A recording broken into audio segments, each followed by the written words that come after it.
Selamat siang Tribuners, Anda sedang menyaksikan live update Tribun News bersama saya Firda Nanda.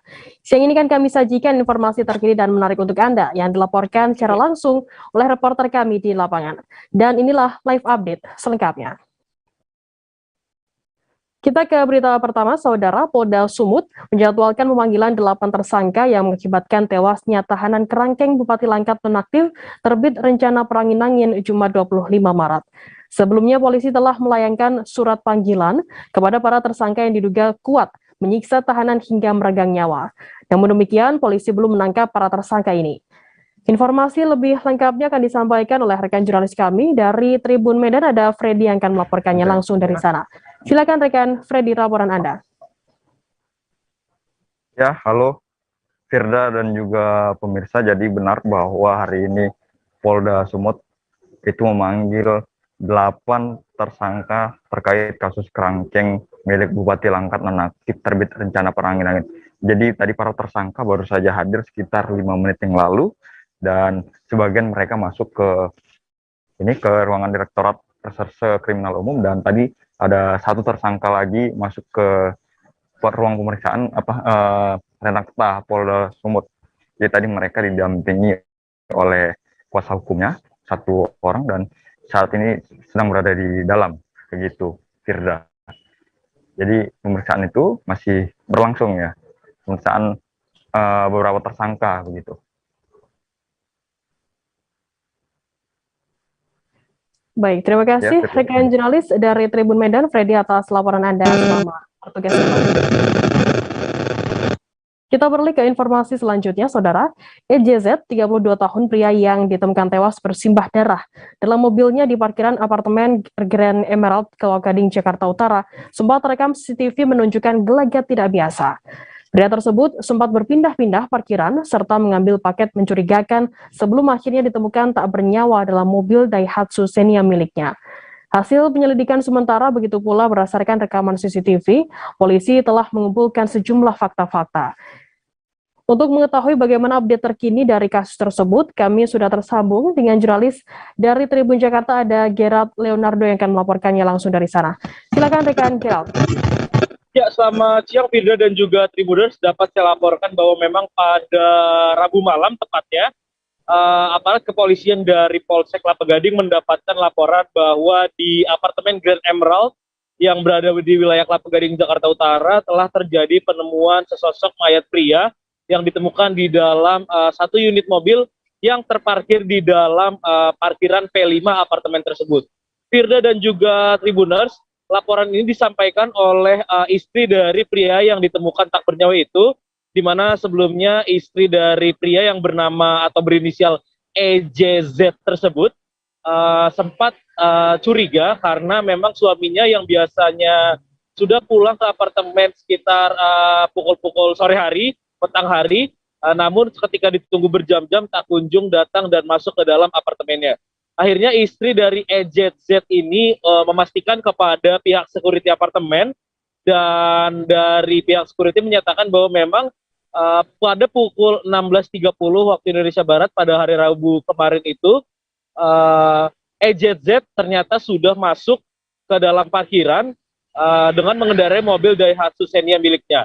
Alhasil karena panik dan ingin memastikan, istri dari EJZ dan juga security akhirnya berkeliling ke area apartemen dan juga ke parkiran apartemen untuk memastikan dari mana atau di mana sebenarnya keberadaan daripada EJZ. Kemudian ketika istri dari pria tersebut dan juga si security berkeliling, mereka menemukan atau melihat mobil milik EJZ terparkir di parkiran P5, dan ketika didekati mobil memang dalam kondisi terkunci, dan di dalamnya ternyata sudah ada jenazah EJZ yang tampak berlumuran darah. Firda dan juga Tribuners, dapat saya laporkan bahwa memang dari hasil penyelidikan polisi di lapangan, polisi mendapati sejumlah barang bukti daripada atau dari sekitar lokasi ditemukan tubuh EJZ yang terkapar tak bernyawa di dalam mobilnya. Yang pertama ialah memang kemeja atau pakaian yang dipakai oleh EJZ ini berlumuran darah. Begitu pula polisi juga menemukan luka sayatan di leher bagian tengah EZZ, serta polisi juga menemukan pisau yang diduga digunakan untuk melakukan penusukan ke leher daripada EZZ ini. Pisau tersebut ditemukan di bagian door trim yang berada persis di sebelah kanan daripada EZZ.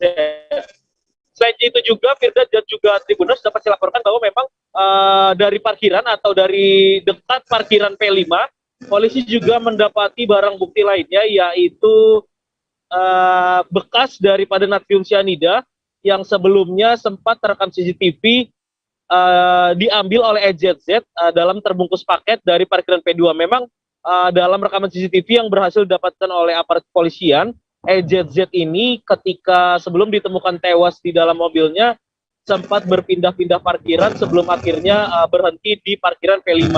Firda dan juga Tribuners, dari pukul 16.30 sampai pukul 20.30 waktu Indonesia Barat Rabu kemarin, dari hasil rekaman CCTV yang dilihat pihak kepolisian, memang tak ada satupun orang lainnya yang mendatangi atau mendekati mobil EZZ, dan dalam periode waktu tersebut juga setelah beberapa kali keluar mobil, EZZ terlihat dalam rekaman CCTV tidak keluar kembali dari mobilnya hingga akhirnya ditemukan tewas sekitar pukul 20.30 waktu Indonesia Barat pada Rabu kemarin. Firda. Baik, terima kasih rekan jurnalis dari Tribun Jakarta atas laporannya, Gerald Leonardo melaporkan langsung dari Jakarta. Dan Tribuners, jurnalis kami juga sudah menghimpun keterangan dari Kompol Rio Mikael Tobing, Kapolsek Kelapa Gading. Berikut liputannya untuk Anda. 2022 kami mendapatkan laporan pada pukul kurang lebih 21.00 malam hari bahwa ada penemuan mayat di parkiran P5 apartemen Grand Emerald. Setelah kami mendapatkan laporan, kemudian anggota Polsek Kelapa Gading datang ke TKP dan menemukan kondisi di mana korban dalam keadaan sudah tidak bernyawa dengan posisi duduk di kursi tengah belakang kursi supir pengemudi mobil Xenia, Daihatsu Xenia, dengan kondisi mobil tersebut sudah kaca pecah di bagian depan sebelah kiri. Setelah itu kami kemudian melaksanakan penyelidikan dan olah TKP terlebih dahulu, dan kemudian kami mendapatkan bahwa pada saat ditemukan korban dalam posisi mobil tersebut terkunci dari dalam dan kunci mobil berada di sebelah kiri dari korban. Kemudian ditemukan juga pisau yang diduga digunakan untuk menusuk korban di leher dengan luka kurang lebih panjang 3-5 cm melintang di leher bagian tengah. Pisau tersebut ditemukan di sebelah kanan, di door trim sebelah kanan dari mobil milik korban. Korban ditemukan oleh istri korban kurang lebih pukul 20.30 bersama-sama dengan security dari pihak apartemen. Kemudian karena kondisi mobil dalam keadaan terkunci, pihak security kemudian mencoba untuk membuka mobil dengan cara memecahkan kaca jendela, yaitu kaca jendela depan sebagian sebelah kiri. Setelah itu kemudian kami dari Polsek Kelapa Gading melaksanakan penyelidikan untuk menemukan bukti-bukti awal terlebih dahulu, yaitu kami mengumpulkan CCTV. Tim Gabungan Satuan Polisi Pamung Praja beserta TNI Polri Kabupaten Tebo melakukan razia penyakit masyarakat di beberapa kafe di Kecamatan Rimbo Bujang, Kabupaten Tebo. Dalam razia pekan tersebut, tim berhasil mengamankan ada sekitar 17 orang yang diduga wanita pemandu karaoke. Razia bertujuan untuk memberikan rasa aman dan nyaman kepada warga Kecamatan Rimbo Bujang, Kabupaten Tebo yang menjalankan ibadah puasa nanti.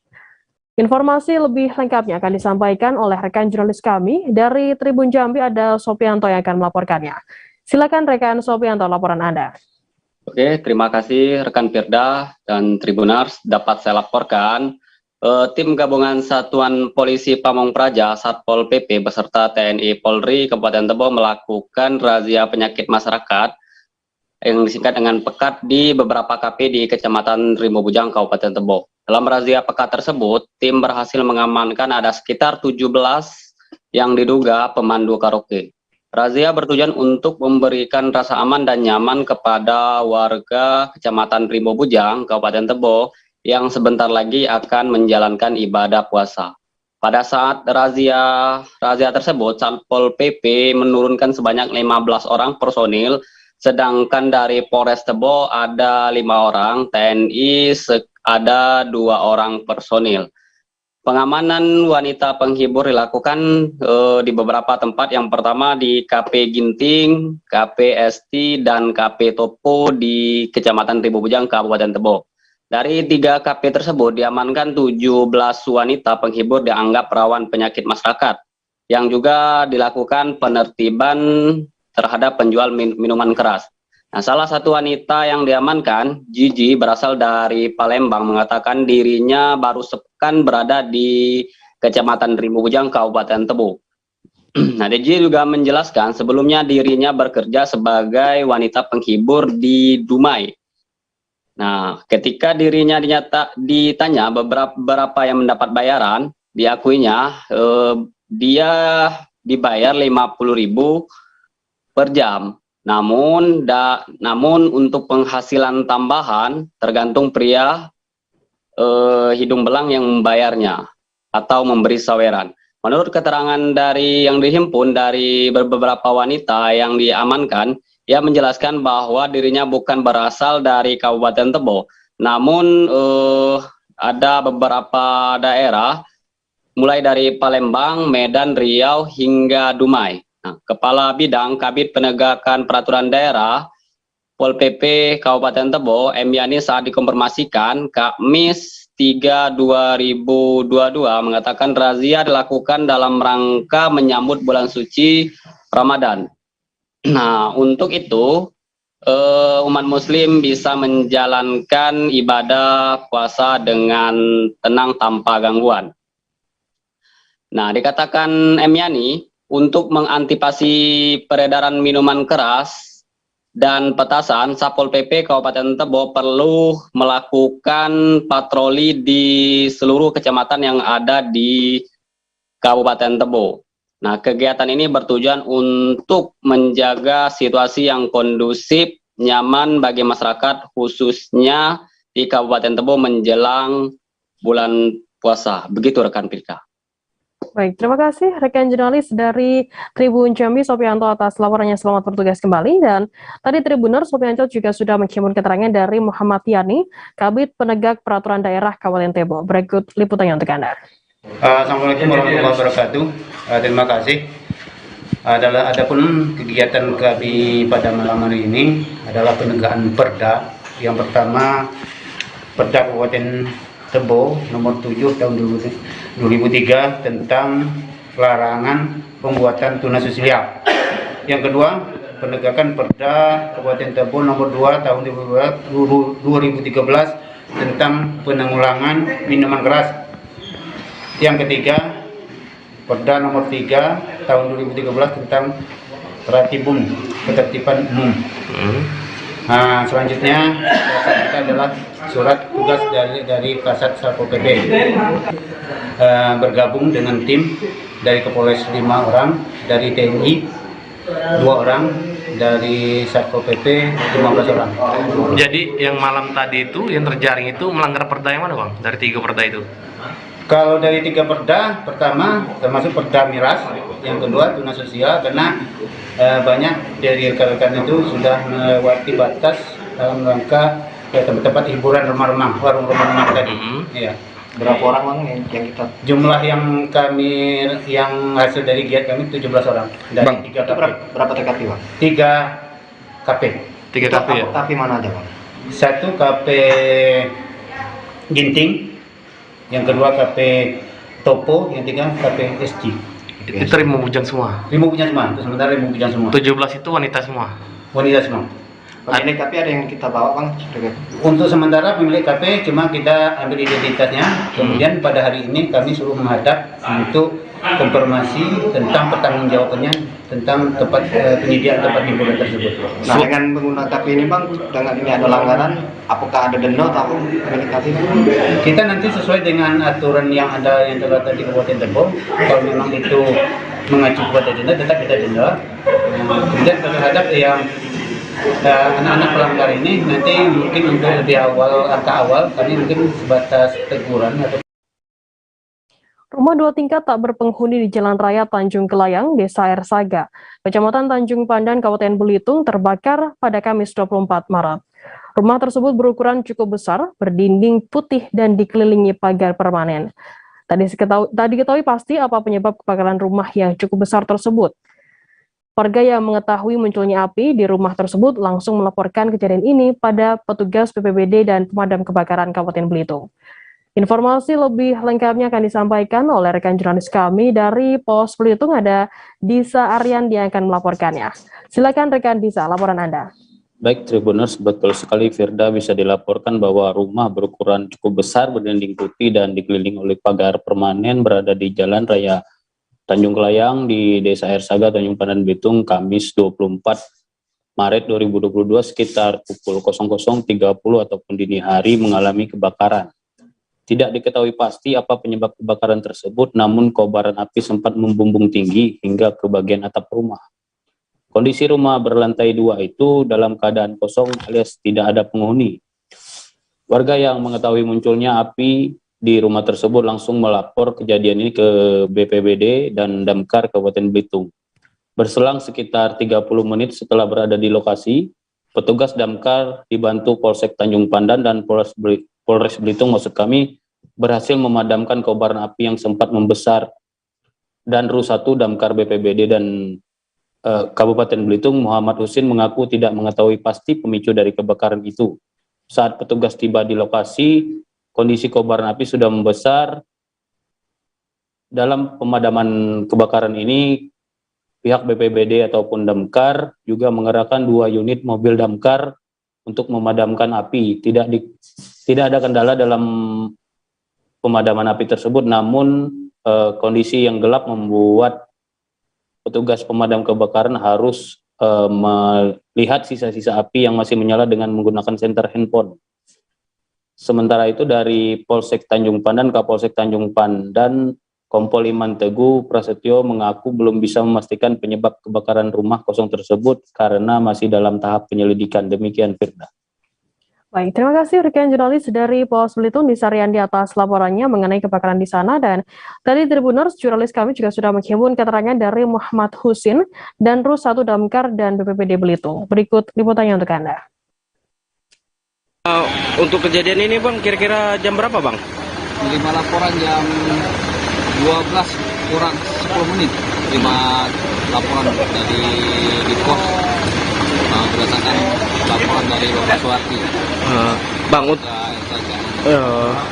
Bang, untuk pas tibanya tim dari Damkar sendiri Pak, apinya Bang kondisi masih besar, cukup besar apinya, membakar atap rumah kosong ini.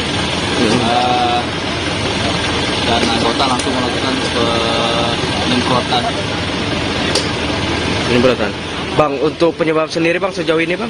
Sampai saat ini kita belum mengetahui penyebabnya apa. Adakah tanda-tanda dibakar orang atau gimana Bang? Ya ada, waktu tiba di lokasi orang nggak ada di tempat, siapapun, hanya api yang kita lihat ini membakar atap rumah. Jadi untuk penyebab untuk sementara kami belum mengetahui. Perkiraan sendiri Bang, kejadian jam berapa? Perkiraan kita pokoknya terima laporan jam 12 kurang 10 menit.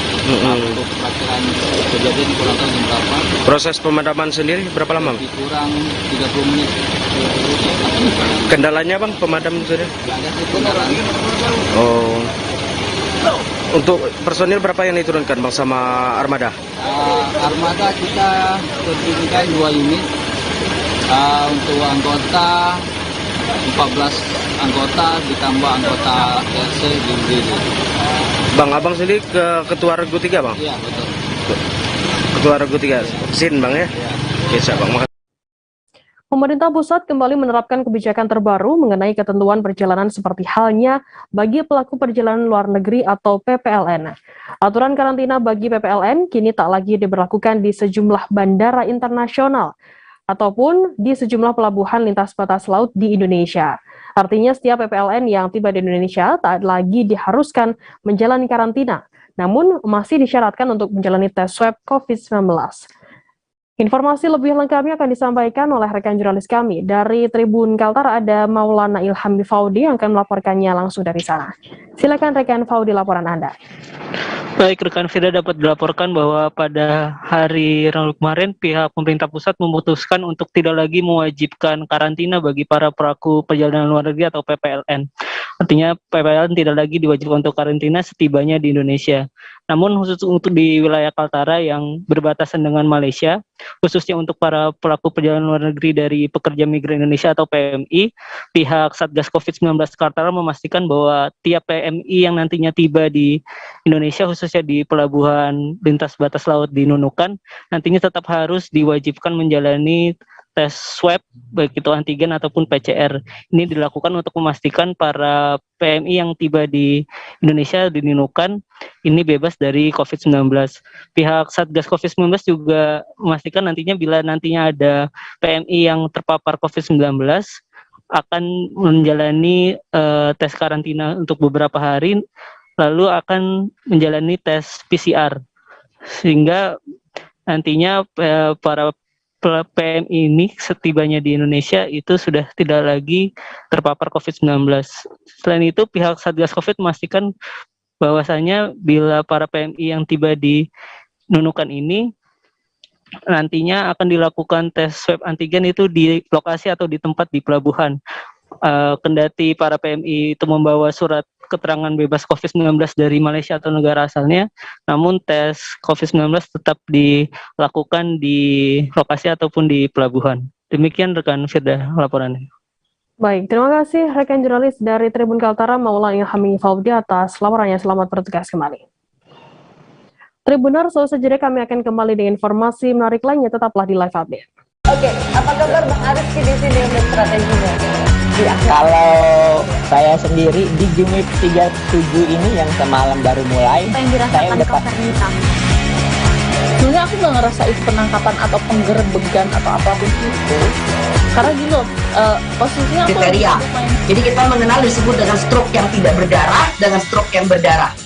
Stroke yang tidak berdarah itu biasanya ditandai dengan adanya penyumbatan. Kalau itu penyumbatan di sini mungkin pikirnya tidak ke situ kali ya, tapi kalau di Korea atau di Kamboja itu ada beberapa paper yang saya itu mas, ya dulunya tukang koran. Oh gitu ya, tukang koran. Ya saya baca ya Pak. Tuh kan pernah baca kan? Ya. Jadi kalau saya jadi tanggam itu udah bersyukur banget. Si anak ini dijadikan sebagai tersangka begitu. Ya kalau ini kita bicara yang di luar kasus Sebongondo ya. Dengan nama hujan shower, di mana terdapat batas jelas antara daerah hujan dan tidak hujan yang biasanya terjadi pada fase awal mature stage atau tahap berbahaya itu Kang. Jadi mulai artinya terjadinya perlempekan. Nah itu untuk penetrasi akan sulit gitu ya. Dok, saya ini menurut saya memang tidak mudah, bukan urusan tanah diambil. Kalau misalnya Amerika Serikat sekarang, Rasulullah mengatakan dalam sebuah hadis bahwa berpuasa di 6 hari Syawal itu. Oke, apa kabar Bang Arif di sini untuk strateginya? Kalau saya sendiri di Jumip 37 ini yang semalam baru mulai, saya udah sebenarnya aku nggak ngerasa itu penangkapan atau penggerbegan atau apapun itu, karena gini loh, posisinya aku kriteria. Jadi kita mengenal disebut dengan stroke yang tidak berdarah dengan stroke yang berdarah.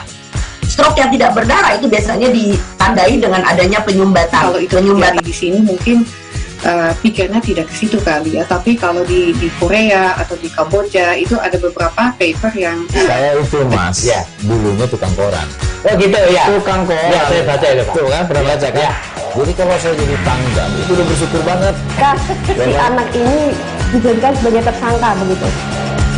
Ya kalau Ini kita bicara yang di luar kasus Sibolga ya. Dengan nama hujan shower, di mana terdapat batas jelas antara daerah hujan dan tidak hujan yang biasanya terjadi pada fase awal mature stage atau tahap Berbahaya dewasa. itu Kang. Jadi mulai artinya terjadinya perlempekan. Nah itu untuk penetrasi akan sulit gitu ya.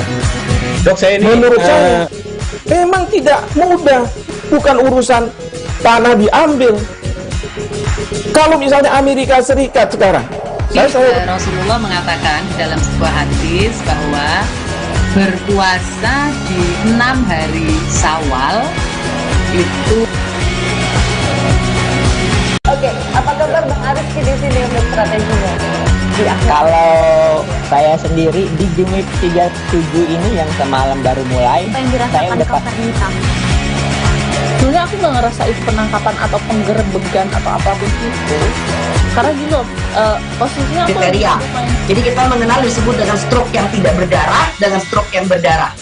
Stroke yang tidak berdarah itu biasanya ditandai dengan adanya penyumbatan. Kalau itu terjadi di sini mungkin pikirnya tidak ke situ kali ya, tapi kalau di Korea atau di Kamboja itu ada beberapa paper yang saya itu Mas, ya dulunya tukang koran.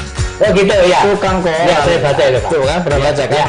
Jadi kalau saya jadi pangdam itu udah bersyukur banget. Si anak ini dijadikan sebagai tersangka begitu. Ya kalau ini kita bicara yang di luar kasus Sibolga ya. Dengan nama hujan shower, di mana terdapat batas jelas antara daerah hujan dan tidak hujan yang biasanya terjadi pada fase awal mature stage atau tahap Berbahaya dewasa. itu Kang. Jadi mulai artinya terjadinya perlempekan. Nah itu untuk penetrasi akan sulit gitu ya. Dok, saya ini menurut saya memang tidak mudah, bukan urusan tanah diambil. Kalau misalnya Amerika Serikat sekarang, Rasulullah mengatakan dalam sebuah hadis bahwa berpuasa di 6 hari Syawal itu. Oke, apa kabar Bang Arief di sini untuk strateginya? Kalau saya sendiri di Jumit 37 ini yang semalam baru mulai, saya udah Sebenarnya aku nggak ngerasa itu penangkapan atau penggerbegan atau apapun itu, karena gini loh, posisinya aku Kriteria. Jadi kita mengenal disebut dengan stroke yang tidak berdarah dengan stroke yang berdarah. Stroke yang tidak berdarah itu biasanya ditandai dengan adanya penyumbatan. Kalau itu terjadi di sini mungkin pikirnya tidak ke situ kali ya, tapi kalau di Korea atau di Kamboja itu ada beberapa paper yang saya itu Mas, ya dulunya tukang koran. Oh gitu ya, tukang koran. Ya saya baca itu Pak. Tuh kan pernah baca kan? Terima kasih Anda masih bersama kami di live update. Kita beralih ke informasi selanjutnya, Saudara.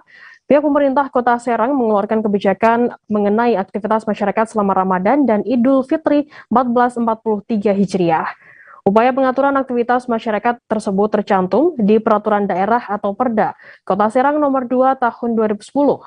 Salah satu aturannya menyebutkan setiap pengusaha restoran dan rumah makan serta warung pedagang makanan dilarang menyediakan tempat dan melayani orang menyantap makanan dan minuman pada siang hari selama Ramadan.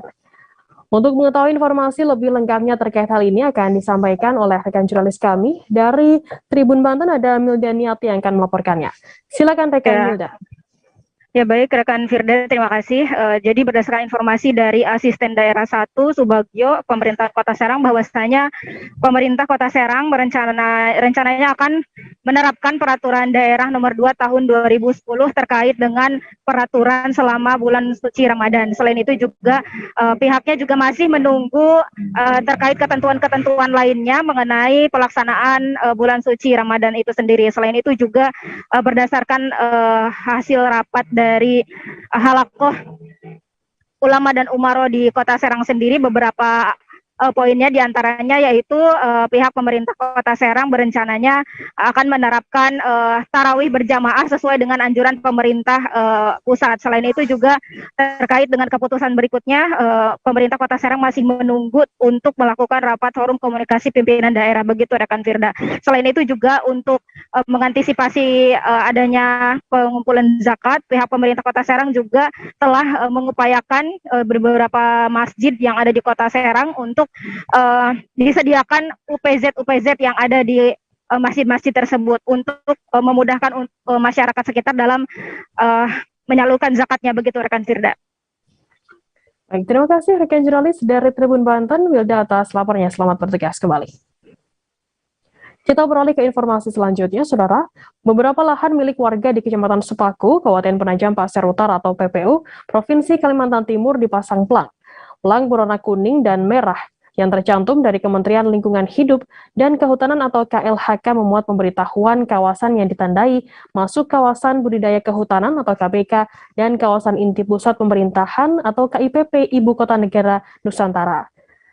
Saat ditanya hal tersebut, Gubernur Kalimantan Timur Isran Nur mengatakan bahwa pelang tersebut bukanlah mencaplok atau merebut lahan warga sekitar. Untuk mengetahui informasi lebih lengkapnya terkait hal ini akan diinformasikan oleh rekan kami dari Tribun Kaltim, ada Muhammad Fairuzani akan melaporkannya. Silakan rekan Fairuz, laporan Anda. Ya, baik, terima kasih. Selamat siang rekan Firda, selamat siang Tribuners. Ya, baik, saya melaporkan dari Kota Samarinda, Kalimantan Timur bahwa benar ada beberapa pelang yang dipasang oleh dari Kementerian KLHK beberapa waktu lalu, dan Gubernur Kalimantan Timur juga sudah menyampaikan bahwa tidak usah khawatir bahwa itu hanya pendataan dan untuk mengidentifikasi beberapa persoalan yang ada di terkait lahan di sekitar area ibu kota negara. Dan itu adalah bentuk updating data untuk Kanwil Kementerian ATR BPN di Provinsi Kalimantan Timur. Nah, untuk kabar terbaru dari Ibu Kota Negara sendiri, Kementerian Lingkungan Hidup dan Kehutanan juga kemarin melakukan penindakan terhadap ada 11 pelaku yang melakukan kegiatan penambangan ilegal batubara di sekitar area hutan yang ada di IKN. Nah, dari 11 tersangka sendiri, mereka menetapkan 3 orang tersangka yang masing-masing perannya sebagai operator dan koordinator aksi penambangan liar di area sekitar ibu kota negara tersebut. Nah, untuk lokasi tepatnya ada di Taman Hutan Raya di Bukit Suharto, tepatnya di kilometer 43, di mana aktivitas tersebut terbiasa dilakukan pada malam hari.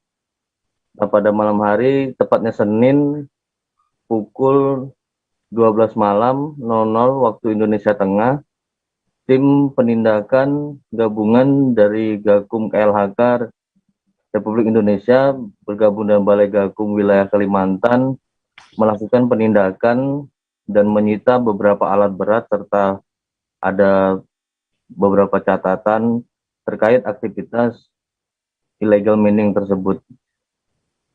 Kemarin Dirjen Pak Direktur Jenderal dari Gakum KLHK Republik Indonesia sendiri, Rasio Ridosani, juga datang langsung untuk melakukan press release terkait dengan aktivitas penambangan ilegal yang mana telah diungkap oleh jajarannya bersama gabungan dari KLHK Republik Indonesia pada Senin lalu.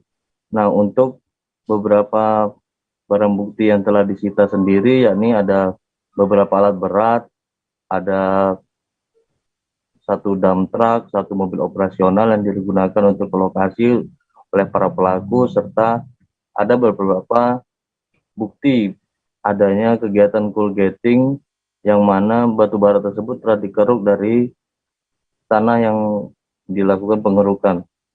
Untuk lebih jelas lagi, Gakum KLHK juga menerangkan hari ini aktivitas penambangan ilegal tersebut masih didalami dan ditelusuri aliran dana. Penyidik sendiri di dalam hal ini PPNS dari Gakum Balai Gakum Wilayah Kalimantan diperintahkan dan diinstruksikan untuk segera melakukan koordinasi dengan PPATK. Begitu rekan Firda. Ya, baik. Terima kasih rekan jurnalis dari Tribun Kaltim Muhammad Fairuzani atas laporannya. Dan akan kami tampilkan Tribuners keterangan dari Rasio Ridosani, Ketua Direktur Jenderal Gakum KLHK Republik Indonesia. Berikut liputannya untuk Anda. Tidak lanjuti laporan masyarakat ini. Jadi sekali lagi kami sampaikan, kami tidak akan berhenti menindak pelaku kejahatan di koridor kehutanan, dan mereka harus dihukum seberat-beratnya. Kenapa? Agar ada efek jerah. Mereka ini tidak hanya merusak lingkungan hidup, merusak hutan, merugikan negara, akan kehilangan pendapatan negara, tapi juga mereka mengancam kehidupan masyarakat kita. Bencana ekologis dari tindakan kejahatan ini sangat kaitan. Ya, dampak kejahatan lingkungan kehutanan dan rusak ekosistem dan juga berpotensi menimbulkan bencana ekologis. Jadi kejahatan luar biasa. Kalau kita tidak setegas-tegasnya, mereka harus dihukum seberat-beratnya agar ada efek jerah. Kenapa harus ada efek jerah? Di lokasi yang sama, pada tahun 2020 kita lakukan penindakan juga. Kita lakukan penindakan di mana pelakunya yaitu saudara Rudiansyah bin Paliwe telah dipenjara 4 tahun dan denda 1,5 miliar. Tapi masih terjadi juga. Itu kami sampaikan. Kecelakaan tunggal terjadi di ruas Jalan Ahmad Yani, kilometer 161, Desa Kapuh Barikin, RT 6, Kecamatan Haruyan, Kabupaten Hulu Sungai Tengah, Kalimantan Selatan. Sebuah tronton mengangkut 30 ton semen milik PT Konch dari Tanjung, Kabupaten Tabalong, tercebur ke sungai pada Jumat 25 Maret. Sang sopir Hadni, 48 tahun, warga desa Masingai, Kabupaten Tabalong, berhasil lolos dari maut setelah berhasil keluar dari pintu depan bagian kanan dibantu oleh warga setempat. Informasi lebih lengkapnya untuk update terkini mengenai kecelakaan tersebut, kami sudah tersambung dengan jurnalis dari Banjarmasin Post, ada Hanani yang akan melaporkannya dari sana. Silakan rekan Hanani.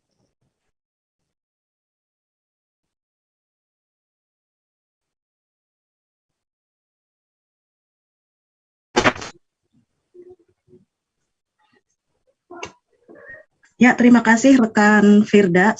Selamat siang Tribuners. Kecelakaan tunggal terjadi di ruas Jalan Ayani kilometer 151 Desa Kapuh Barikin, RT 06, Kecamatan Haruyan, Kabupaten Hulu Sungai Tengah, Kalimantan Selatan. Sebuah tronton mengangkut 30 ton semen milik PT Kon dari Tanjung, Kabupaten Tabalong itu tercebur ke sungai, tepatnya di sisi kiri bawah jembatan di desa tersebut pada Jumat pagi dini hari tadi pukul 03.00 WITA. Sang sopir Hadni itu berusia 48 tahun, warga desa Masingai, Kabupaten Tabalong, berhasil lolos dari maut setelah berhasil keluar dari pintu depan bagian kanan dibantu warga setempat. Kondisi sopir pun tak mengalami luka, hanya memar di bagian bahu. Menurut keterangan Pahmi, Ketua RT 05 Desa Kapuh Barikin, sopir berhasil keluar lewat pintu depan bagian kanan. Saat itu dia dibantu warga dan pengunjung warung di sekitar jembatan, di mana warung tersebut buka 24 jam. Sopirnya mengaku tidak mengantuk, tapi mengemudi dengan kecepatan cukup tinggi sehingga mengalami slip. Jadi setelah itu banting setir dia ke kiri lalu menabrak pagar jembatan. Selanjutnya tercebur dengan posisi miring ke kiri. Namun sopir tidak mengalami benturan keras di kepala yang membuatnya masih dalam kondisi sabar sehingga bisa keluar dari mobil yang sudah kemasukan air. Adapun ketinggian air sungai hari ini tadi sekitar 1,5 meter. Terceburnya tronton yang mengangkut 30 ton semen milik PT Kon dari Tanjung, Kabupaten Tabalong menuju Pelabuhan Trisakti, Banjarmasin di sungai bawah jembatan tersebut diduga karena supirnya mengalami slip bagian ban. Informasi yang saya peroleh dari Kepala Seksi Humas Polres Hulu Sungai Tengah Subagio bahwa hasil penyelidikan terhadap korban, sopir truk bernama Hadni tadi mengalami slip, lalu dia banting ke kiri. Kemudian tronton dengan nomor plat KH 8051AN bermuatan semen tersebut dikemudikan sendiri oleh Hadni tanpa penumpang. Berdasarkan pengakuan sopir sendiri,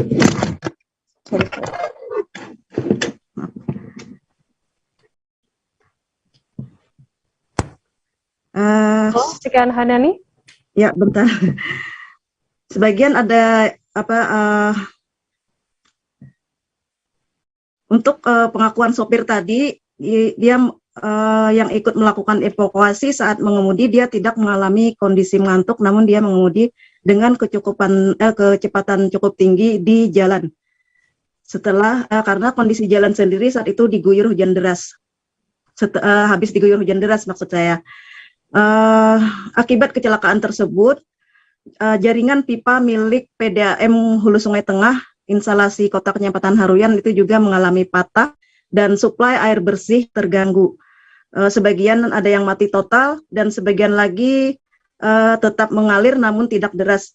Menurut keterangan Kepala EKK PDAM Haruyan Nurmansah mengatakan pihaknya sudah menutup bagian pipa yang patah, namun untuk perbaikan baru bisa dilakukan setelah tronton yang dengan panjang 10 meter tersebut diangkat dari sungai. Sampai siang tadi tronton nahas tersebut belum dievakuasi. Demikian Firda. Baik, terima kasih rekan jurnalis dari Banjarmasin Pos Hanani atas laporannya. Selamat bertugas kembali. Dan tadi Tribuners Hanani juga sudah menghimpun keterangan dari Fahmi, Ketua RT Desa Kapuh Barikin, Kecamatan Haruyan. Berikut liputannya untuk Anda. Artinya dengan mohon sangat kami sebagai warga Haruyan, Kecamatan Haruyan dari Kalsel, Kabupaten HST, artinya sangat mengharapkan untuk perbaikan masalah jalan Ayani, khususnya jalan lintas provinsi. Karena di sini ada 2 jembatan wilayah kami yang agak macet, yang rusak gitu nah. Rusak dalam pengertian kada layak untuk dilewati sebab sering terjadi kecelakaan baik di Sungai Rangas ataupun di Barikin Kapuh sini. Nah, karena baru-baru ini kita nolongin orang, ada 2 orang seminggu. Itu mobil mesinnya itu pecah. Terlalu cepat, dia nggak tahu jalan sini kan tidak pernah. Yang kedua lagi yang naik sepeda motor, naik kendaraan kecelakaan tunggal. Nah, mereka semua parah kejadiannya. Karena orang yang baru liwat Bu, kalau orang yang sudah tahu kan nggak ada masalah. Nah, jadi ini jembatan udah lama ini rusaknya, bukan 1 bulan 2 bulan ini, udah hampir setahun lebih ini Bu. Nah, jadi harapan kita kepada anggota DPR baik provinsi ataupun menyampaikan aspirasi ini Pak. Artinya mohon artinya diperhatikan demi keselamatan orang banyak. Nah, harapan kita harapan kita supaya masyarakat nyaman, keselamatan mereka. Kasihan kan anak istrinya menunggu di rumah. Nah, Pak. Itu harapan kita. Terima kasih Pak Fahmi. Ya, sama-sama Bu, sama-sama. Ini tuturnya sepertinya sudah didengar Pak Atailah Hasbi, anggota DPRD Kalsel dari Kabupaten Hulu Sungai Tengah. Selamatan semua anggota DPR. Sebagai wakil rakyat, Oke, mudah-mudahan disampaikan ke pihak yang berwenang yaitu Balai Jalan Wilayah Kalsel. Amin. Komisi 5 DPRD Sumatera Selatan memastikan bonus atlet Sumsel yang berlaga pada Pekan Olahraga Nasional atau PON ke-10, ke-20 dan Pekan Paralimpik Nasional Perparnas ke-16 di Papua akan segera cair. Penegasan ini disampaikan Wakil Ketua Komisi 5 DPRD Sumsel, Saiful Fadli pada Kamis 24 Maret. Pihaknya sudah berkoordinasi dengan Dispora Sumsel dan sampai dengan hari ini belum cair karena masih dalam proses verifikasi oleh Dispora Sumsel sebelum pencarian melalui BPKAD nantinya. Informasi lebih lengkapnya akan disampaikan oleh rekan jurnalis kami dari Tribun Sumsel, ada Arif yang akan melaporkannya. Silakan rekan Arif, laporan Anda. Ya, Firda. Selamat siang rekan Firda dan Tribun News. Dapat kami sampaikan ya, hingga memasuki tahun 2022, bonus para atlet Sumsel yang berprestasi di ajang PON dan Pekan Paralimpik Nasional Papernas yang berlangsung di Papua pada akhir tahun 2021, hingga sekarang bonus-bonus yang atlet berprestasi belum juga cair. Pihak KONI sendiri sudah memastikan akan tetap bertanggung jawab secara moral. Namun untuk pencairan bonus sendiri bukan termasuk wewenang mereka, melainkan Dinas Pemuda dan Olahraga, Dispora. Meski begitu, KONI Sumsel juga belum mendapat informasi dari Dinas Pemuda dan Olahraga kapan bonus atletnya akan segera cair.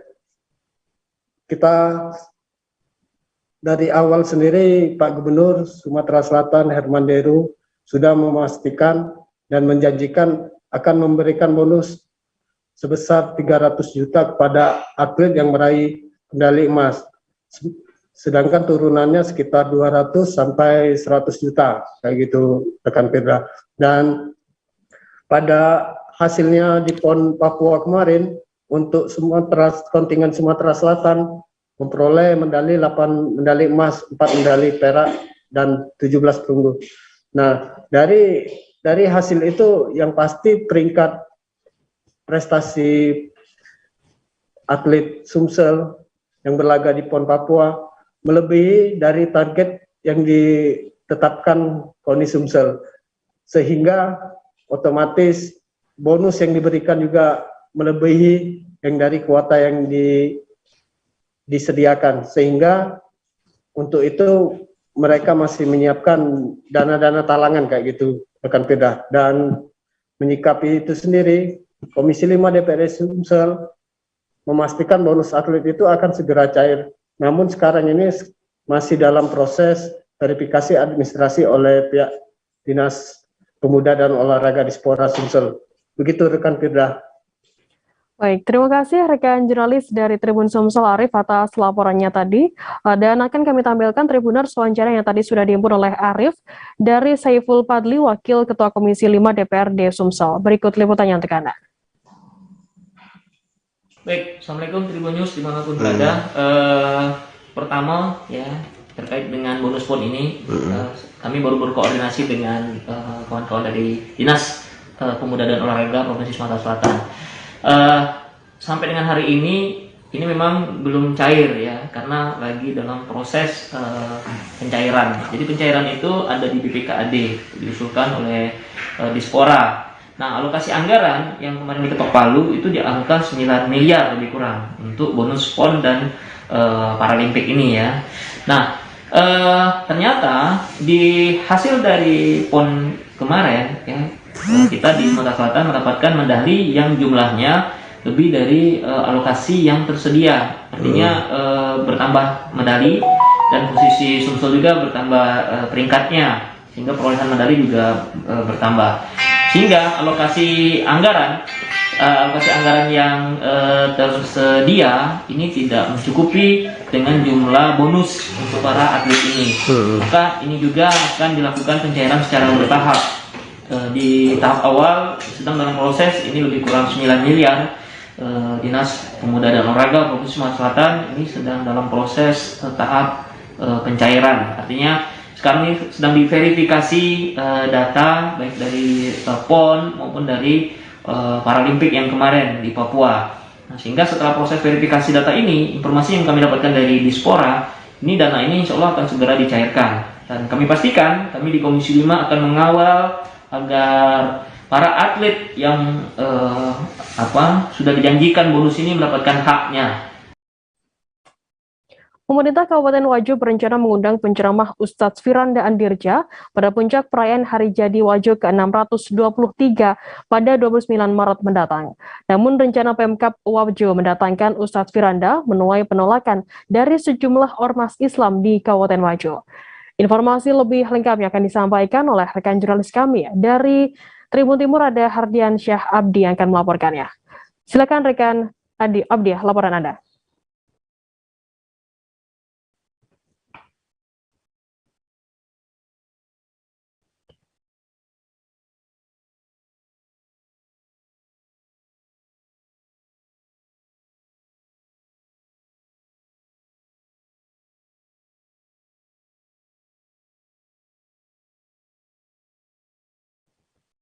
Tribuners, kami mengalami sedikit gangguan sinyal dengan jurnalis kami dari Tribun Timur dan kita akan beralih ke informasi selanjutnya.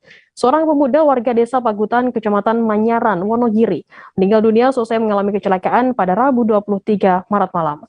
Kecelakaan tersebut terjadi di Jalan Raya Manyaran, Wuryantoro, atau tepatnya di Dusun Watu Payung, Dusun Gunungan, Kecamatan Manyaran.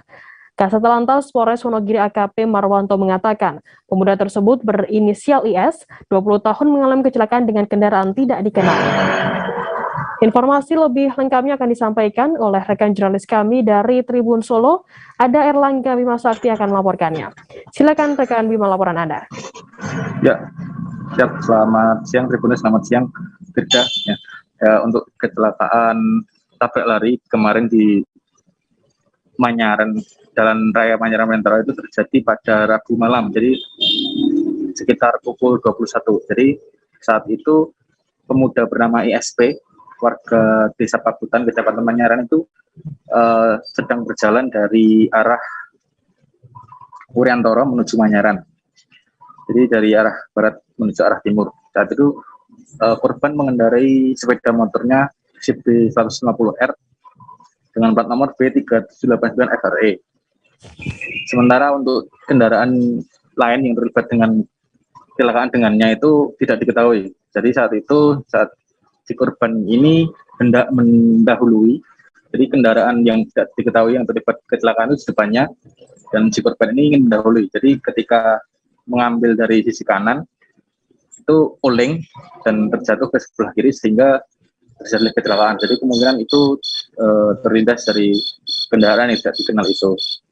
Untuk luka, korban mengalami luka ya di kepala dan meninggal di unit gawat darurat Puskesmas Wuryantoro. Jadi saat itu juga sempat ada warga yang melihat. Jadi warga yang melihat itu menyaksikan kronologi kecelakaan itu. Jadi kendaraan yang terlibat itu ketika mengalami kecelakaan dengan korban yang bernama ISP ini, pemuda 20 tahun ini, jadi tidak berhenti menolong, malah lari dan melanjutkan perjalanan.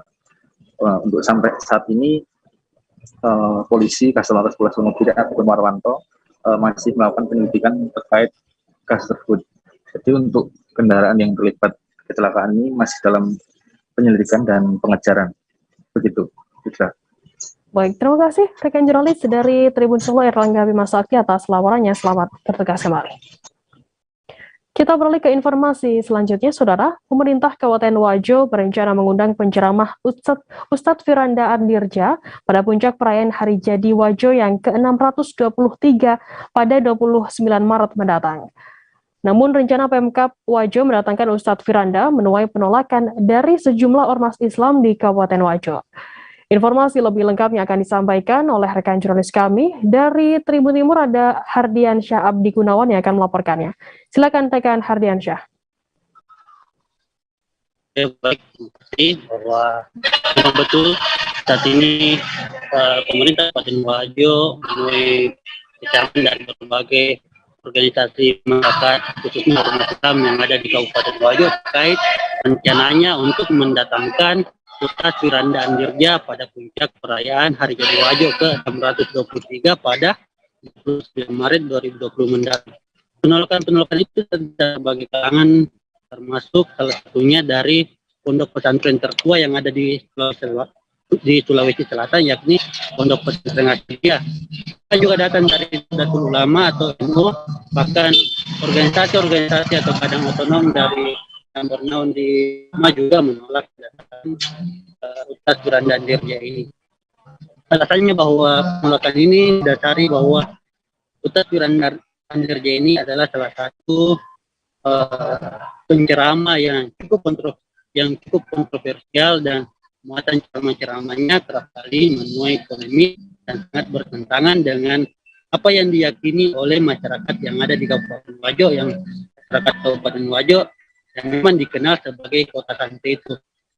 Saat ini juga sedang berlangsung penolakan-penolakan dari berbagai kalangan terkait rencana pemerintah Kabupaten Wajo untuk mendatangkan Ustadz Firanda Andirja. Salah satu poinnya untuk menolak bahwa video kajian atau jejak digital Ustadz Firanda bisa ditemui di berbagai media, baik di media sosial maupun di media elektronik, bahwa muatan-muatan ceramah menjadi polemik dan sangat bisa memecah keberagaman kehidupan keagamaan masyarakat Kabupaten Wajo. Dan pemerintah Kabupaten Wajo sendiri menyikapi polemik ini rencananya akan mengundang seluruh ormas Islam yang ada di Kabupaten Firanda Andirja akan didatangkan atau tidak tergantung dari keputusan dari sejumlah ormas Islam yang akan berkumpul pada malam hari nanti. Demikian rekan Firda. Baik, terima kasih rekan jurnalis dari Tribun Timur Hardiansyah Abdi atas laporannya. Selamat bertugas kembali. Tribuners, kita akan jeda sejenak, tetaplah di Live Update. Oke, apa kabar Bang Arif di sini untuk strateginya? Kalau saya sendiri di Jumip 37 ini yang semalam baru mulai, saya udah Sebenarnya aku nggak ngerasa itu penangkapan atau penggerebegan atau apapun itu, karena gini loh, posisinya aku kriteria. Jadi kita mengenal disebut dengan stroke yang tidak berdarah dengan stroke yang berdarah. Stroke yang tidak berdarah itu biasanya ditandai dengan adanya penyumbatan. Kalau itu terjadi di sini mungkin pikirnya tidak ke situ kali ya, tapi kalau di Korea atau di Kamboja itu ada beberapa paper yang saya itu mas ya dulunya tukang koran. Oh gitu ya, tukang koran ya, saya baca ya Pak. Tuh kan pernah baca kan ya. Jadi kalau saya jadi pangdam itu udah bersyukur banget. Si anak ini dijadikan sebagai tersangka begitu. Ya kalau ini kita bicara yang di luar kasus Sibolombo ya. Dengan nama hujan shower, di mana terdapat batas jelas antara daerah hujan dan tidak hujan yang biasanya terjadi pada fase awal mature stage atau tahap berbahaya dewasa. itu Kang. Jadi mulai artinya terjadinya perlempekan. Nah itu untuk penetrasi akan sulit gitu ya. Dok, saya ini menurut saya memang tidak mudah, bukan urusan tanah diambil. Kalau misalnya Amerika Serikat sekarang, Rasulullah mengatakan dalam sebuah hadis bahwa berpuasa di 6 hari Syawal itu. Oke, apa kabar Bang Arif di sini untuk strateginya? Kalau saya sendiri di Jumip 37 ini yang semalam baru mulai, saya udah Sebenarnya aku nggak ngerasa itu penangkapan atau penggerebegan atau apapun itu, karena gini loh, posisinya aku kriteria. Jadi kita mengenal disebut dengan stroke yang tidak berdarah dengan stroke yang berdarah. Stroke yang tidak berdarah itu biasanya ditandai dengan adanya penyumbatan. Kalau itu terjadi di sini mungkin pikirnya tidak ke situ kali ya, tapi kalau di Korea atau di Kamboja itu ada beberapa paper yang saya itu mas ya dulunya tukang koran.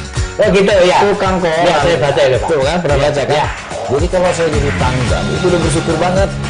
Si anak ini dijadikan sebagai tersangka begitu.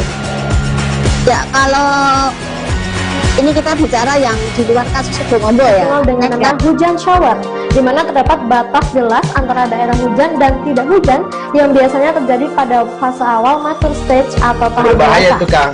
Jadi mulai artinya terjadinya perlempekan. Nah itu untuk penetrasi akan sulit gitu ya. Dok, saya ini menurut saya memang tidak mudah, bukan urusan tanah diambil. Kalau misalnya Amerika Serikat sekarang, Rasulullah mengatakan dalam sebuah hadis bahwa berpuasa di 6 hari Syawal itu. Oke, apa kabar Bang Arif di sini untuk strateginya? Kalau saya sendiri di Jumip 37 ini yang semalam baru mulai, saya udah Sebenarnya aku nggak ngerasa itu penangkapan atau penggerebegan atau apapun itu, karena gini loh, posisinya aku kriteria. Jadi kita mengenal disebut dengan stroke yang tidak berdarah dengan stroke yang berdarah.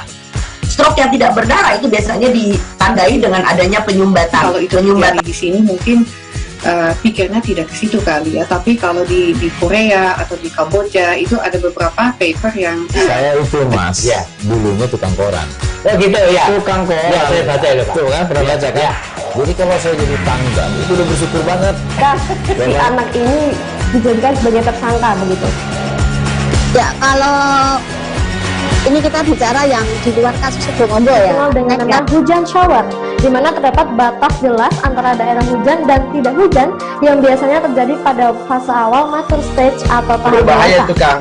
Jadi mulai artinya terjadinya perlempekan. Nah itu untuk penetrasi akan sulit gitu ya. Dok, saya ini menurut saya memang tidak mudah, bukan urusan tanah diambil. Kalau misalnya Amerika Serikat sekarang, Rasulullah mengatakan dalam sebuah hadis bahwa berpuasa di 6 hari Syawal itu. Oke, apa kabar Bang Arif di sini untuk strateginya? Kalau saya sendiri di Jumip 37 ini yang semalam baru mulai, saya udah Sebenarnya aku nggak ngerasa itu penangkapan atau penggerebegan atau apapun itu, Karena gini loh, posisinya aku kriteria. Jadi kita mengenal disebut dengan stroke yang tidak berdarah dengan stroke yang berdarah. Stroke yang tidak berdarah itu biasanya ditandai dengan adanya penyumbatan. Kalau itu terjadi di sini mungkin pikirnya tidak ke situ kali ya, tapi kalau di Korea atau di Kamboja itu ada beberapa paper yang saya itu mas ya dulunya tukang koran. Oh gitu ya, tukang koran ya, saya baca itu Pak. Tuh kan pernah baca kan ya. Jadi kalau saya jadi pangdam itu udah bersyukur banget. Si anak ini dijadikan sebagai tersangka begitu ya. Kalau ini kita bicara yang di luar kasus Situbondo ya, dengan nama hujan shower, di mana terdapat batas jelas antara daerah hujan dan tidak hujan yang biasanya terjadi pada fase awal mature stage atau tahap berbahaya itu Kang. Jadi mulai artinya terjadinya perlempekan. Nah itu untuk penetrasi akan sulit gitu ya. Dok, saya ini menurut saya memang tidak mudah, bukan urusan tanah diambil. Kalau misalnya Amerika Serikat sekarang, Rasulullah mengatakan dalam sebuah hadis bahwa berpuasa di 6 hari Syawal itu. Oke, apa kabar Bang Arifki di sini untuk strateginya? Kalau saya sendiri di game 37 ini yang semalam baru mulai, saya udah pas. Sebenarnya aku nggak ngerasa itu penangkapan atau penggerebekan atau apapun itu. Karena gini loh, posisi. Terima kasih Anda masih bersama kami di live update. Kita beralih ke informasi selanjutnya, Saudara. Pasokan minyak goreng curah di sejumlah pasar tradisional di Kota Kediri masih mengalami kelangkaan. Masalahnya, kiriman minyak goreng dari distributor masih dibatasi hingga saat ini. Di salah satu agen minyak goreng curah di Pasar Bandar, Kota Kediri, pasokan minyak goreng curah memang masih dibatasi. Sebelum ada kelangkaan, pasokan dari pihak distributor bisa mencapai belasan drum setiap minggunya. Namun sejak ada kelangkaan minyak goreng curah, pasokan dibatasi hanya 5-6 drum setiap minggunya. Untuk mengetahui informasi lebih lengkapnya, saat ini kami sudah tersambung dengan jurnalis dari surya.co.id, ada Didi Masudi yang akan melaporkannya. Silakan rekan Didi, laporan Anda.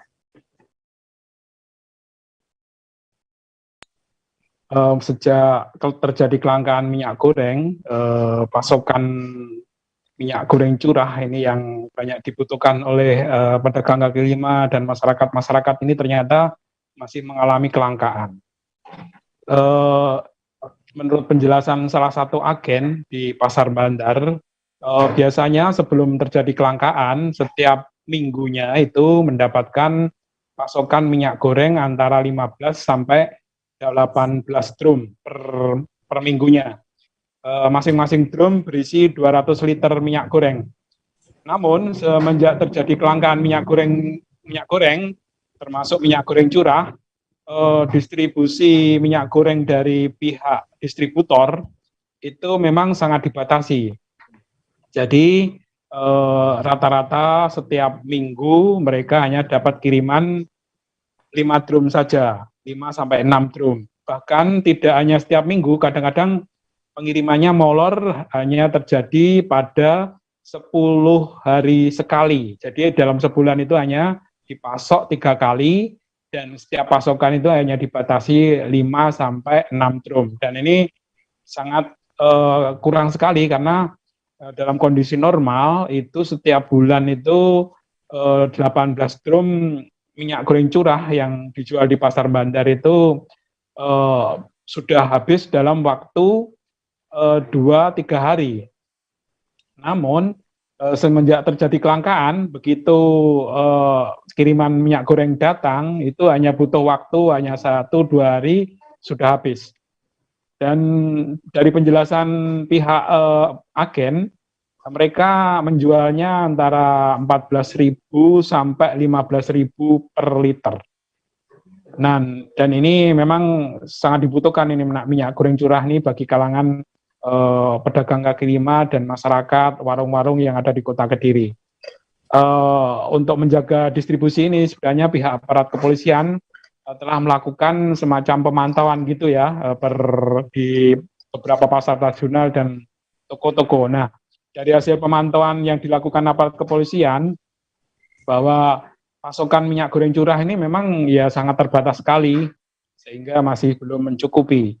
Namun yang terjadi sebaliknya untuk minyak goreng kemasan yang harganya sekarang di kisaran 22.000 sampai 24.000 per liternya itu sangat banyak sekali, sehingga masyarakat yang biasanya membeli minyak goreng curah yang harganya memang lebih murah terpaksa membeli minyak goreng kemasan yang harganya memang lebih mahal.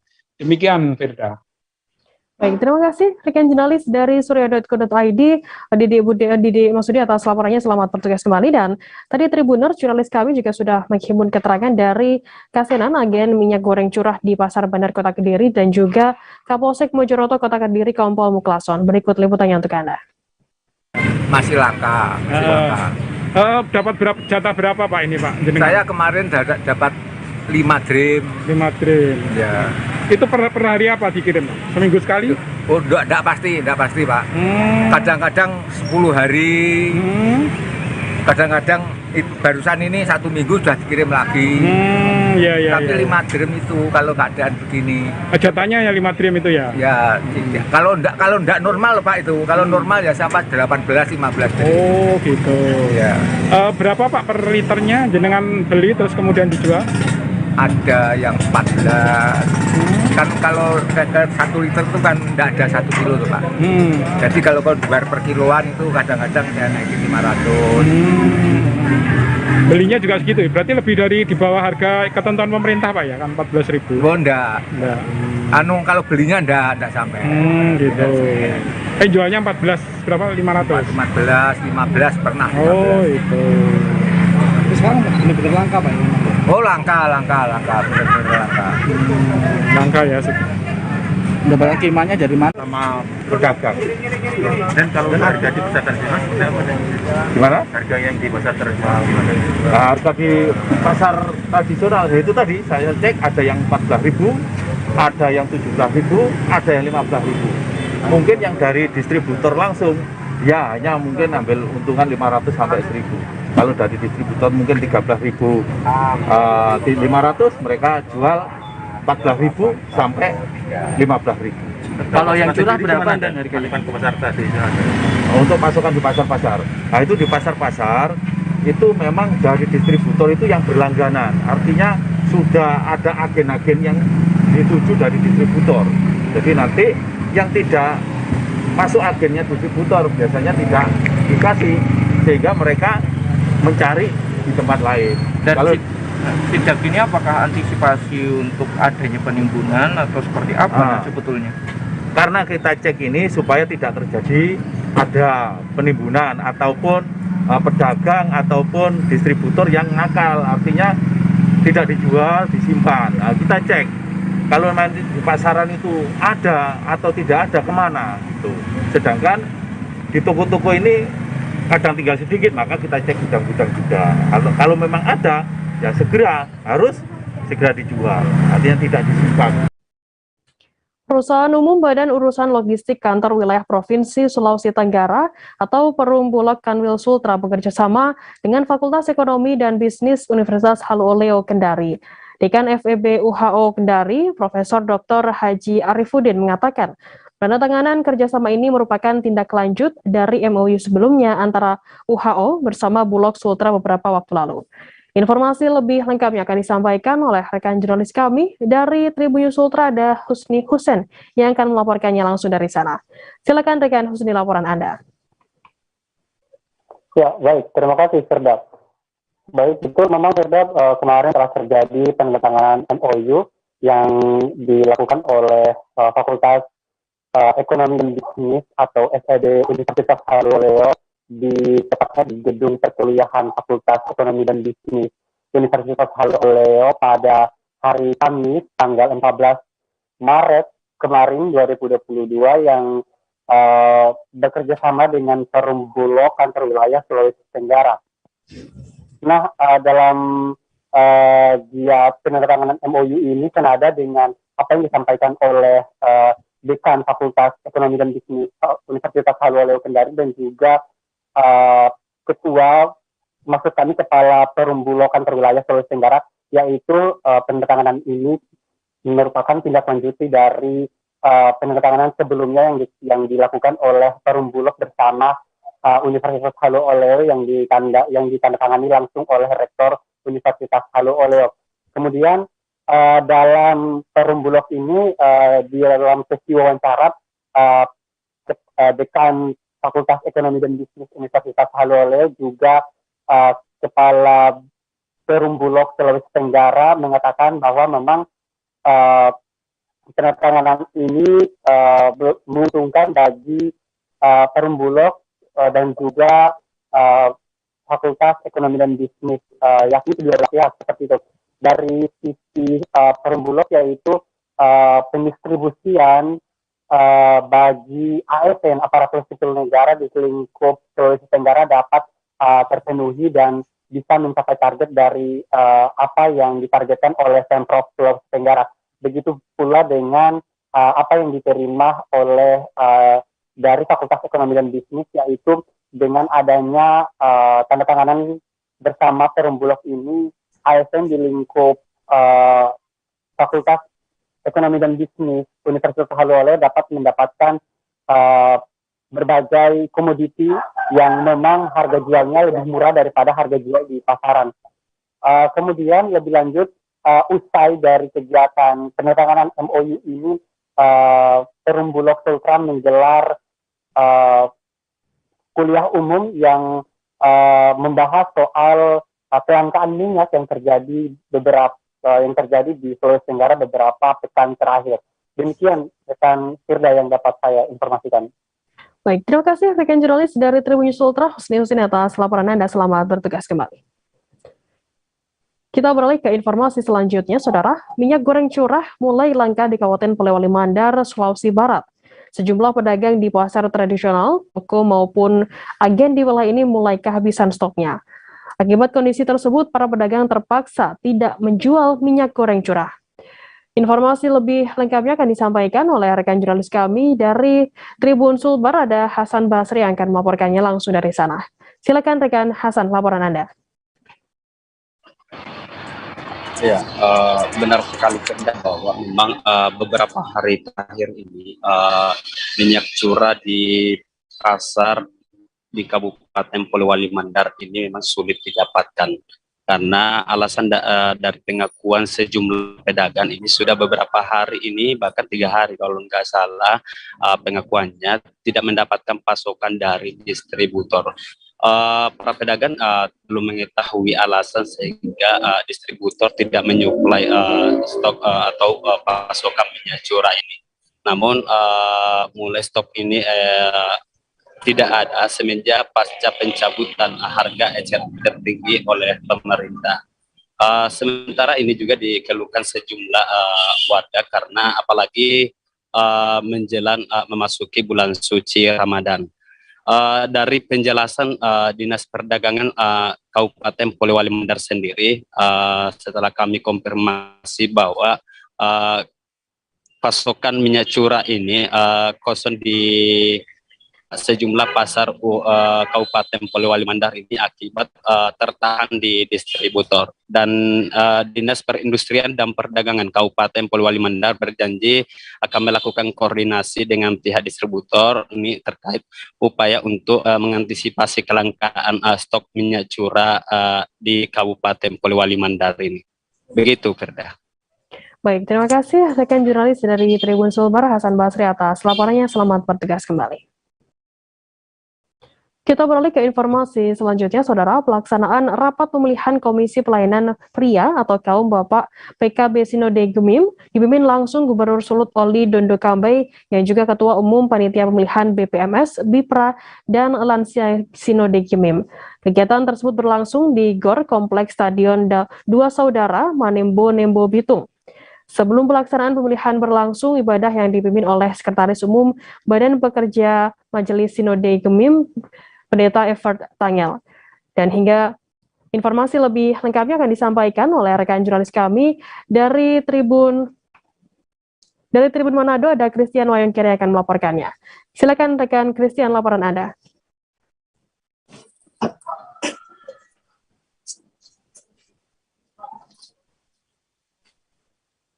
Cek. Ya, silakan rekan Christian.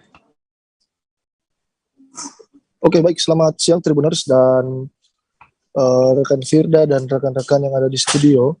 Dapat kami laporkan saat ini dari lokasi pelaksanaan pemilihan Komisi Pelayanan Pemuda Sinode Gemim.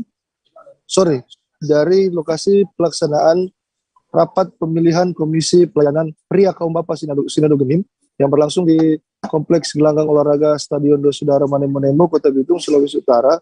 Dan dapat kami laporkan sampai dengan saat ini masih berlangsung pemungutan suara dengan cara e-vote.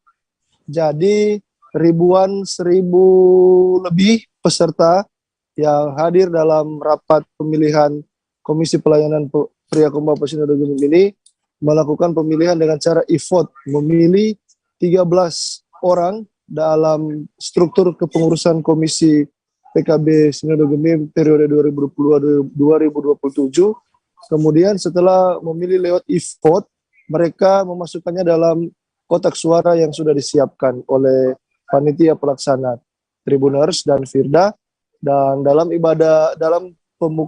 pelaksanaan rapat pemilihan Komisi Pelayanan Pria Kaum Bapa Sinode Gemim ini dipimpin langsung oleh Gubernur Sulawesi Utara Bapak Oli Dondo Kambe, yang juga Ketua Umum Panitia Pelaksana Pemilihan Badan Pekerja Majelis Sinode, Komisi Bipra dan Komisi Lansia Sinode Gemim, dan diawali dengan ibadah pembukaan yang dipimpin oleh Pendeta Dr. Ever Tanggal. Dan Firda, sampai dengan berita ini kami rangkum, proses pemungutan suara masih berlangsung, dan menurut Ketua Badan Pekerja Majelis Sinode Gemim, Pendeta Dr. Hein Arina, pihaknya berharap ketua-ketua Kompelka Bipra atau Bapak Ibu Pemuda Remaja Anak Sekolah Minggu yang terpilih nanti mau dan dapat memberi diri dan berkorban untuk pelayanan melalui Gereja Masehi Injili di Minahasa. Demikian Firda dari Kota Bitung, kami melaporkan. Terima kasih. Baik, terima kasih rekan jurnalis dari Tribun Manado Christian Wangkere melaporkan langsung dari Bitung. Selamat bertugas kembali. Harapannya apa ini, Pak? Harapannya iyalah supaya melalui proses pemilihan ini kita akan diberikan oleh Tuhan Ketua Pria Kaum Bapa dan seluruh anggotanya untuk melayani gereja ini, kerja di gereja ini. Itu harapan saya, dan berikanlah yang betul-betul mau memberi diri dan mau berkorban. Foto Riza dan Citra Wulandari, pasangan suami istri asal Bantar Gebang, Bekasi, Jawa Barat, sujud syukur setelah mendapatkan kembali mobil Honda Jazz mereka yang hilang dicuri 3 tahun yang lalu. Sujud syukur dilakukan di Polresta Bandar Lampung seusai prosesi serah terima mobil. Mobil tersebut ditemukan aparat Kapolresta dari hasil penyelidikan di Bandar Lampung. Penyelidikan bermula saat Kapolresta yang sedang dalam perjalanan mencurigai gerak-gerik pengemudi mobil yang mencurigakan. Informasi lebih lengkapnya akan disampaikan oleh rekan jurnalis kami dari Tribun Lampung, ada Joviter Husin yang akan melaporkannya. Silakan rekan Joviter, laporan Anda.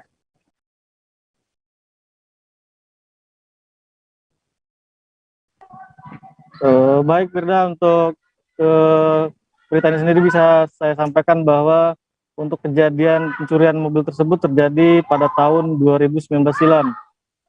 Saat itu korban tak menyadari bahwa mobilnya hilang dicuri sekitar subuh waktu setempat. Nah, setelah 3 tahun berselang, aparat kepolisian Polresta Bandar Lampung berhasil mengamankan mobil tersebut saat sedang melintas di Jalan Protokol Kota Bandar Lampung. Dari penyelidikan tersebut ternyata diketahui bahwa mobil Jazz warna biru itu merupakan hasil dari tindak kejahatan di wilayah Bekasi. Bahkan LP-nya sudah dipastikan terdata di Polres Bekasi setempat. Untuk tindak lanjutnya, polisi pun mengabarkan mobil tersebut ke pemiliknya, dan akhirnya pemiliknya dari Bekasi datang langsung ke Lampung untuk memastikan mobil tersebut. Dan kemarin prosesi serah terima mobil tersebut sudah dilakukan oleh unit Ranmor Polresta Bandar Lampung. Dari Pasutri tersebut juga mengucapkan terima kasih atas kinerja kepolisian yang telah menemukan kembali mobilnya. Demikian Firda.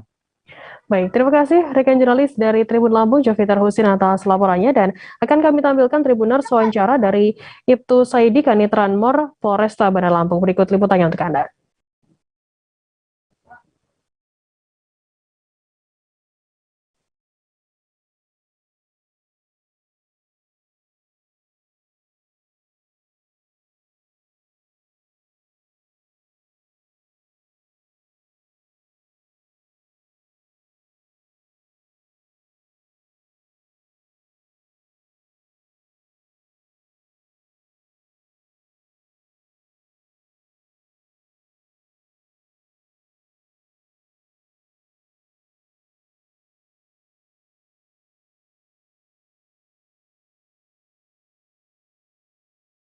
Raut bahagia menyelimuti wajah para jemaah umroh asal Bangka Belitung saat berkumpul di halaman asrama haji untuk melaksanakan ibadah umroh pada Kamis 24 Maret. Pelaksanaan ibadah umroh yang digelar perdana oleh salah satu travel di Bangka Belitung disambut baik oleh para jemaah. Pasalnya ibadah umroh ini menjadi momen yang dinanti-nanti umat muslim setelah 2 tahun terakhir tidak ada pelaksanaan ibadah umroh untuk jemaah asal Indonesia mengingat kondisi pandemi COVID-19. Informasi lebih lengkapnya akan disampaikan oleh rekan jurnalis kami dari Bangka Pos, ada Sela Agustika yang akan melaporkannya. Silakan rekan Sela, laporan Anda. Baik, terima kasih Firda dan Tribuners. Seperti kita ketahui, memang sejak 2 tahun terakhir ini pelaksanaan ibadah umroh ini tidak dilaksanakan mengingat kondisi pandemi COVID-19 saat ini. Nah, seperti diketahui saat ini pelaksanaan ibadah umroh telah kembali dilaksanakan. Hal ini sejalan dengan kebijakan pemerintah Arab Saudi dan Kementerian Agama yang telah melakukan pelaksanaan ibadah umroh di Indonesia. Nah, seperti diketahui, pelaksanaan ibadah umroh ini sangat disambut baik oleh pihak travel maupun para jamaah yang akan melaksanakan ibadah umroh. Suasana haru dan bahagia pun terlihat pada wajah pasangan suami istri yang akan melaksanakan ibadah umroh pada kemarin, ibadah umroh kemarin yang dilaksanakan perdana oleh pihak travel di Bangka Belitung, di mana wajah bahagia ini terpancar pada ratusan puluhan jamaah yang akan melaksanakan umroh yang akan berangkat ke Mekah ini, di mana salah satu pasangan suami istri asal Desa Rias, Kabupaten Bangka Selatan, Provinsi Bangka Belitung ini mengaku senang dan berbahagia karena dibuka kembalinya pelaksanaan ibadah umroh ini, di mana kedua pasangan suami istri yang berprofesi sebagai petani ini telah 10 tahun menyisihkan uang hasil panen dari petani ini untuk berangkat umroh, di mana sebelumnya kedua pasangan suami istri ini akan melaksanakan ibadah umroh ini pada tahun 2020 lalu. Namun karena kondisi pandemi COVID-19 saat ini, kedua pasangan suami istri ini rela untuk menunggu jadwal pemberangkatan umroh ini kembali dilaksanakan. Nah, pada saat pelaksanaan ibadah umroh ini kembali dilaksanakan, kedua pasangan suami istri ini sangat menyambut antusias dan menyambut baik akan pelaksanaan ibadah umroh tersebut, di mana kedua pasangan suami istri ini telah menyiapkan berbagai persiapan untuk melaksanakan ibadah umroh di tanah suci tersebut, mulai dari persiapan pembuatan paspor, persiapan manasik haji dan lain sebagainya, yang mana diketahui kedua pasangan suami istri ini juga akan melaksanakan ibadah haji. Namun untuk waktu ini pelaksanaan ibadah haji ini masih dalam waktu tunggu, di mana tahun 2028 mendatang. Nah, di mana kedua pasangan suami istri ini memilih untuk melaksanakan ibadah umroh terlebih dahulu. Nah, sementara itu dalam pelaksanaan ibadah umroh yang telah diaktifkan kembali ini disambut baik oleh pihak travel yang ada di Bangka Belitung, di mana pihaknya telah melakukan pelaksanaan ibadah umroh ini kepada para jemaah-jemaah yang ingin melakukan ibadah ke tanah suci. Baik Firda Mungkin sekian. Ya, baik. Terima kasih rekan jurnalis dari Mangkapol, Sela Agustika atas laporannya. Selamat bertugas kembali.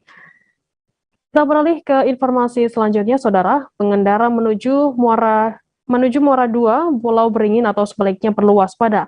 Akses jalan berbahaya tepatnya di wilayah Desa Simpang Campang, Kemu, Oku Selatan, sebab jalan 16 membentuk jurang. Akses jalan Provinsi Sumsel Bengkulu tersebut amblas memakan badan jalan, membentuk lubang besar dengan diameter panjang 3 meter dan kedalaman 5 meter. Informasi lebih lengkapnya akan disampaikan oleh rekan jurnalis kami dari Sriwijaya Pos, ada Alan Kusuma yang akan melaporkannya. Silakan rekan Alan, laporan Anda. Ya, terima kasih Firda. Di sini dapat kami laporkan perihal akses jalan provinsi, tepatnya di Kabupaten Ogan Komering Ulu Selatan di Jalan Muara 2 Pulau Beringin di Desa Simpang Campang. Tepatnya terdapat akses jalan yang cukup berbahaya, adanya lubang yang berdiameter panjang sekitar 5 meter dan dalam mencapai 3 meter, yang berada di sisi kiri jalan yang telah berlangsung sejak sebulan belakangan ini. Namun dalam setiap harinya atau kedepannya terpantau selalu mengalami penambahan amblasnya itu di badan jalan provinsi ini, sehingga mengakibatkan badan jalan cukup berbahaya, apalagi di lokasi akses jalan ini adanya jalur jalan yang sedikit menikung. Sementara lalu lalang pengendara siang hari maupun sore hari memang terpantau cukup ramai untuk melintasi jalan provinsi ini. Selain itu, untuk di jantung kota Muara 2 dapat kita laporkan Firda bahwa akses jalan ini dari jantung kota Muara 2 juga dilintasi untuk menuju ke 3 kecamatan, di antaranya Kecamatan Pulau Beringin, Siang Danau, dan Kecamatan Sungai Are, serta puluhan desa yang berada di 3 kecamatan tersebut yang terancam terisolir jika akses jalan ini terputus. Sebab setiap harinya akses jalan ini terpantau terus bertambah amblasnya tersebut, sehingga akan tidak mungkin jika segera tidak lanjuti akan terjadi akses ini akan terputus seperti itu, Firda. Baik, terima kasih rekan jurnalis dari Sriwijaya Pos, Alan Kusuma atas laporannya. Selamat bertugas kembali. Kita beralih ke informasi selanjutnya, Saudara. Justin Bieber dipastikan akan menggelar konsernya di Indonesia, tepatnya di kawasan Jakarta. Konser ini akan digelar di Stadion Madia Gelora Bung Karno pada 3 November 2022. Peter Haryani selaku founder and chief executive officer PK Entertainment mengatakan alasan pemilihan lokasi tersebut merupakan hasil diskusi dari manajemen artis dan juga promotor. Peter menjelaskan jika pihaknya tak bisa menggelar acara di stadion utama lantaran membutuhkan proses perizinan yang cukup panjang. Untuk mengetahui informasi lebih lengkapnya terkait hal ini akan disampaikan oleh rekan jurnalis kami dari wartakotalive.com, ada Ikhwana Mutuahmiko yang akan melaporkannya. Silakan rekan Ikhwana. Ya, terima kasih rekan Firda. Ya, bisa terdengar rekan Firda? Ya, silakan dilanjutkan rekan Ikhwana. Baik, untuk konser Justin Bieber sendiri akan terlaksana rencananya akan terlaksana pada tanggal 3 November 2022. Untuk tiket sendiri yang paling murah dari konser ini ada sekitar 1.500.000 untuk para fans yang akan mau nonton, dan ada juga yang paling termahal di angka 8.500.000 untuk VVIP. Jika ingin lebih dekat dengan Justin Bieber bisa membeli tiket dengan harga 6 juta rupiah. Untuk terkait dengan lokasi, mengapa memilih di Gelora Bung Karno Madia, karena karena saat ini masih dalam kondisi pandemi dan pengurusan untuk Gelora Bung Karno Stadion Utama cukup sulit untuk saat ini, jadi diputuskan untuk di Gelora Bung Karno Madia. Untuk pembelian tiket sendiri bisa dibeli dimulai dari tanggal 29 Maret 2022 dari pukul jam 10 pagi dan akan diberitahukan oleh promotor. Sekian, terima kasih rekan Firda. Baik, terima kasih rekan jurnalis dari portalkotalive.com Ikhwana Mutahiko atas laporannya. Dan tadi Tribuners akan kami tampilkan wawancara yang sudah dihimpun oleh rekan kami Ikhwana Mutahiko dari Peter Haryani, founder and Chief Executive Officer PK Entertainment. Berikut liputannya untuk Anda. Pertama-tama saya ingin mengucapkan terima kasih atas kepercayaan PK Entertainment dan semua pihak yang terlibat. GBK sangat senang bisa menjadi bagian dari konser Justin Bieber Justice World Tour 2022. Untuk menjawab pertanyaan, apakah Stadion Madia ini nantinya khusus untuk venue konser? Kami perlu memberikan penjelasan. Sejak dilakukan renovasi dalam rangka Asian Games tahun 2018, semangat kami ingin menjadikan seluruh venue yang ada di GBK ini menjadi multi-function dan multi-event. Core GBK adalah sebagai kawasan olahraga.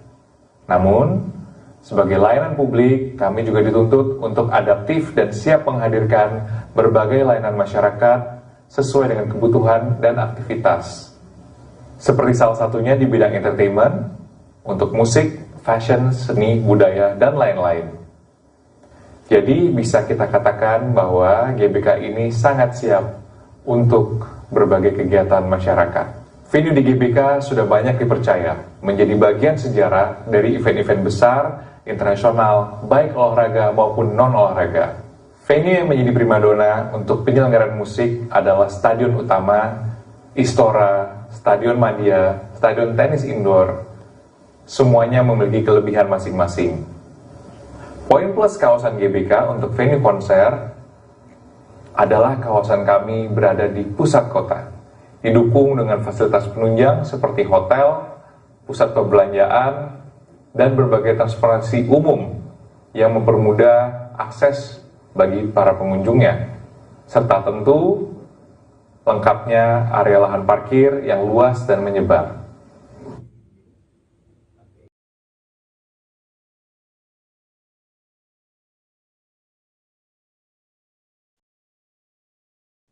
Tribuners, informasi tadi sekaligus menutup perjumpaan kita dalam live update hari ini. Jangan lupa saksikan terus live update di seluruh kanal YouTube dan Facebook Tribun Network. Saya Firda Ananda, mewakili kru petugas pamit undur diri. Terima kasih dan sampai jumpa. Jangan lupa like, subscribe, dan share ya!